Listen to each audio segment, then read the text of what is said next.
Assalamualaikum warahmatullahi wabarakatuh. Saya Davina Nurwakda dari kelas MJ24A dengan NIM 240111130. Saya di sini akan menjelaskan tentang karakteristik entrepreneur muslim dalam pemetaan usaha. Yang pertama yaitu takwa sebagai kerangka kerja atau takwa as a framework. Dalam melakukan pemetaan usaha, seorang entrepreneur muslim harus menjadikan ketakwaan kepada Allah Subhanahu wa taala sebagai landasan utama. Ini berarti setiap keputusan bisnis harus diambil dengan mengingat batasan yang telah ditetapkan oleh Allah. Pemetaan usaha tidak hanya berdasarkan peluang pasar dan keuntungan semata, tetapi juga mempertimbangkan kesesuaiannya dengan nilai-nilai Islam. Yang kedua yaitu halal sebagai prioritas utama atau halal top priority.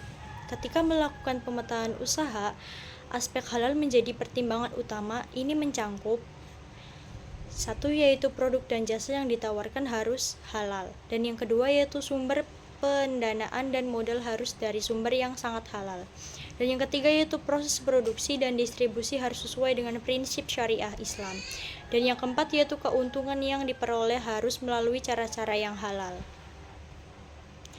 Yang ketiga yaitu tidak boros atau do not waste. Entrepreneur muslim dalam memetakan usahanya harus memperhatikan efisiensi dalam menghindari pemborosan israf.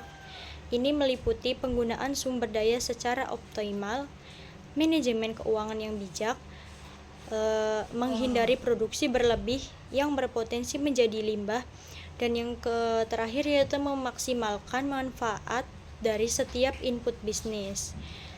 Dan yang keempat yaitu ada ibadah kepada Allah adalah prioritas atau worship to Allah is a priority. Pemetaan usaha harus mempertimbangkan bagaimana bisnis tersebut tidak mengganggu ibadah kepada Allah atau tidak meninggalkan ibadah kepada Allah. Ini mencangkup yang pertama yaitu pengaturan waktu kerja yang tidak mengganggu sholat atau mengganggu ibadah bagi seorang muslim. Yang kedua yaitu menciptakan lingkungan kerja yang mendukung nilai-nilai ibadah, dan yang ketiga yaitu menjadikan aktivitas bisnis sebagai bentuk ibadah atau muamalah, dan yang keempat yaitu memberikan ruang untuk karyawan menunaikan ibadah sholat. Selanjutnya yaitu menerapkan nilai moral yang tinggi atau practicing high moral values.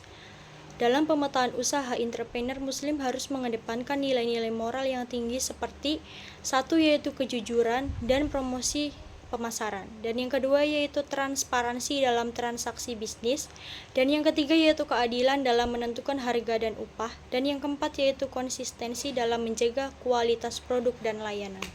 Selanjutnya yaitu dapat dipercaya atau trustworthy. Amanah atau trustworthy merupakan karakteristik penting dalam pemetaan usaha Islami, yaitu yang pertama memenuhi janji kepada pelanggan ataupun supplier dan mitra bisnis, dan yang kedua yaitu menjaga kerahasiaan informasi bisnis, ketiga yaitu bertanggung jawab atas kualitas produk dan layanan, dan yang keempat yaitu mengembalikan hak orang lain dengan tepat waktu. Selanjutnya yaitu kepedulian terhadap kesejahteraan atau concern for the welfare.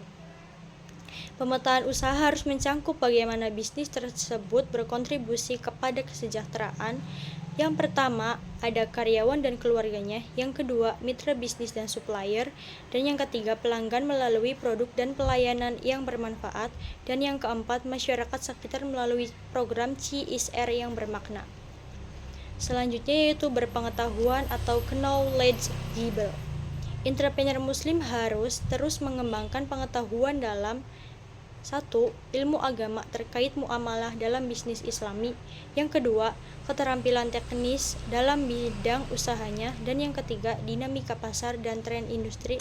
Dan yang keempat, manajemen dan kepemimpinan bisnis. Selanjutnya yaitu peduli terhadap masyarakat dan lingkungan atau caring for the society and environment. Pemetaan usaha harus mempertimbangkan dampak sosial dan lingkungannya. Yang pertama yaitu ada bisnis yang ramah lingkungan dan berkelanjutan. Kedua yaitu kontribusi positif kepada masyarakat sekitar. Dan yang ketiga yaitu penciptaan lapangan kerja. Dan yang keempat yaitu pemberdayaan kelompok lemah dalam masyarakat. Sekian penjelasan dari saya, kurang lebihnya mohon maaf. Wassalamualaikum warahmatullahi wabarakatuh.